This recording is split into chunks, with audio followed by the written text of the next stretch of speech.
Nightingale has something for everyone, from satisfying combat, large bosses for groups, or even solo capability, gathering, fishing, crafting, and even puzzles and challenges to solve along the way.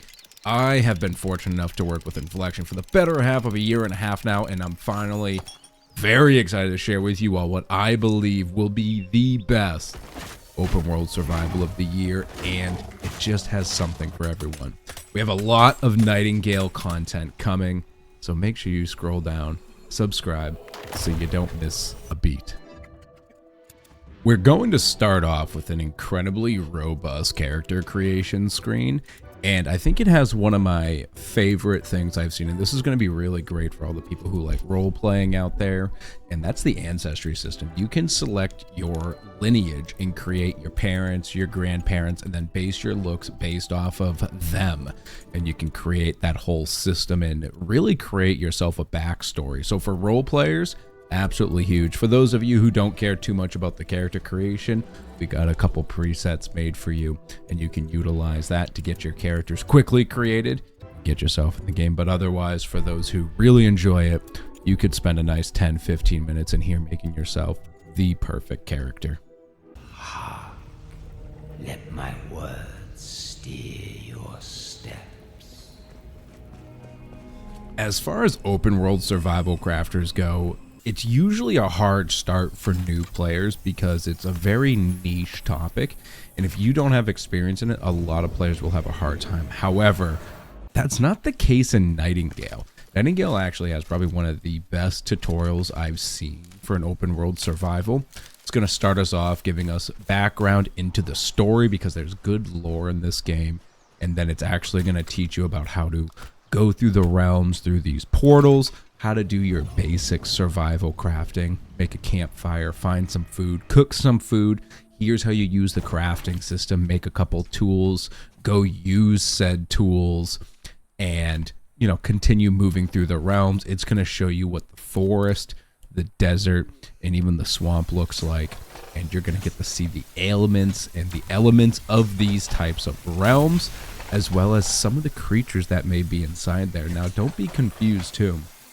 Although it's a tutorial, this is an open world survival game, so you are still rewarded for exploration. So don't forget to check those nooks, crannies, and maybe exciting features you do see out there in the tutorial, because it's also teaching you that it's not just a straight line you have to walk. If you see something neat in the distance, go take a look at it, because there might be a reward of a treasure chest, maybe some hope, which is where you can gain some further lore into Nightingale, what's happened with the Fae and why the portals have broke, as well as just some realm knowledge. So like I said, I believe this tutorial is the best, hands down, compared to what I've played in some other survival crafters, to where it's just like kind of slowly brings you into it. This gives you a catered experience, gets you into your first realm, shows you a few of the other realms, and then brings you to your starter home, and it really sets you up for success for how to continue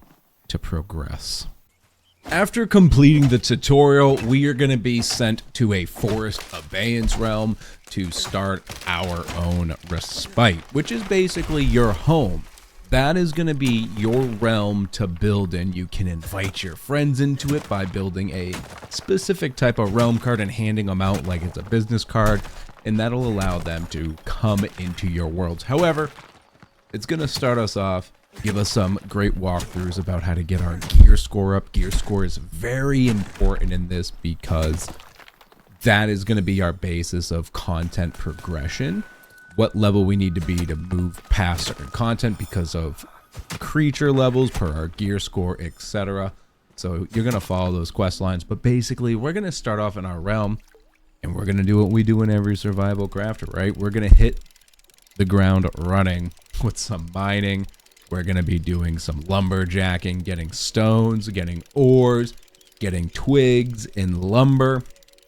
And with that, we can build our house. So we're going to be guided into building our respite, which, like I said, is our home world. And now we get to go into this robust building system. What I'm showing you here is from the preview build. So yeah, do mind The UI is going to be updated. I believe this preview build is roughly a month old from what the release build will be. But keeping that in mind, we've got ourselves just some crude building here using stone and wood. And we unlock so much more as we progress through the stories and see more out in the world. But it's such a great system, so we get to go in, build our house, get our blueprint system down, which is phenomenal. I absolutely love this because you can build your entire house, no matter how difficult it is. Structure is not a problem, and it gives you a blueprint for it. And then you just have to walk up to it at any piece, and you can press E to input all items you have on you into the blueprint. So you can build an entire house in one click if you happen to have all the resources. You don't have to go around, click each one. It's amazing.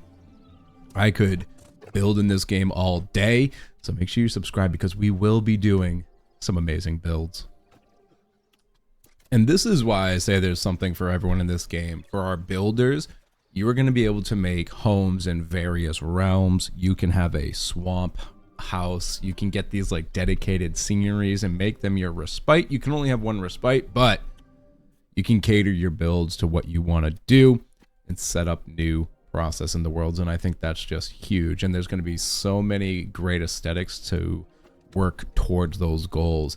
And for those of you who don't like building, you don't really have to do much. You can make yourself a little 2x2 made of sticks, put down all your building workshops, refining stations, and augments, and progress as quickly as you want. You don't need to have it aesthetically pleasing. There are buffs and negatives if you don't have things inside, but otherwise you could put it outside too if you really want to.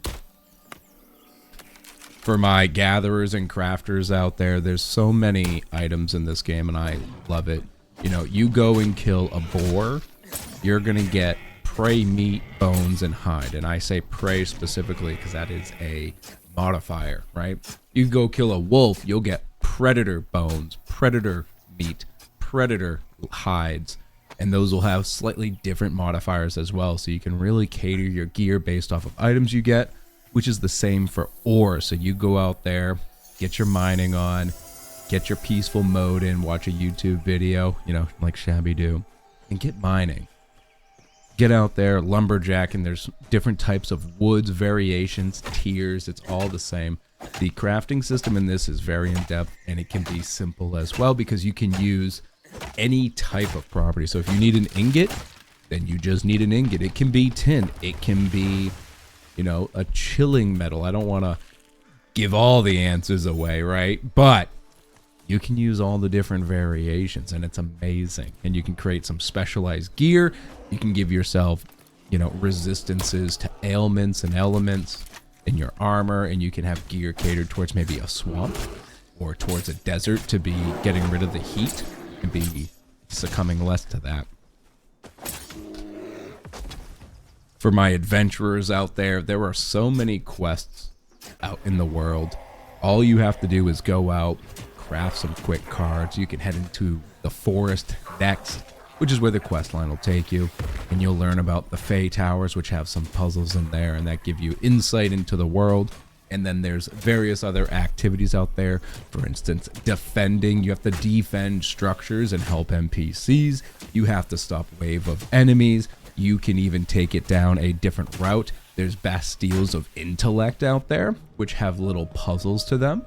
So maybe you have to figure out how the puzzle works by sight or sound and get those taken care of, and that'll give you some new unlocks for recipes, as well as some essence materials to be upgrading your gear and doing some other variations with that. And as you go through, you know, you're going to get to the forest, like I said. There's even building activities. You can go out, help NPCs, and build their settlements and gain some reward for them as well. And you can even recruit people while you're out and about. You can only have one follower at a time right now, but you can recruit that individual to follow you around, help you out at the house, collecting materials, and all sorts of good stuff. And that's what you're gonna see in your 60, 90 minutes, 120 minutes of this game. Like I said, this was a preview build that I had early access to, so we're gonna be giving you some more content from that up until the release date where everything will be finalized and have some more brilliant content coming. So make sure you're subscribed down below, hitting that like button as well, because we're going to be here for Nightingale all day because we're addicted. It's a great game. But brothers and sisters, like I said, this is how you're going to start off. I hope you are just as excited as you were for Nightingale before, if not more. I think this is going to be a great survival game that for all my experts out there, you're going to have so much to do. And even for the newbies coming to the survival field, if you were an RPG fanatic, like a Red Dead Redemption or like a Skyrim, there's even elements here for you to enjoy the game. So you can grab your buddy who loves to build, jump into the game, leave them at home to do their thing while you go out and explore the world, bring back those essences from the creatures and help out in your own way.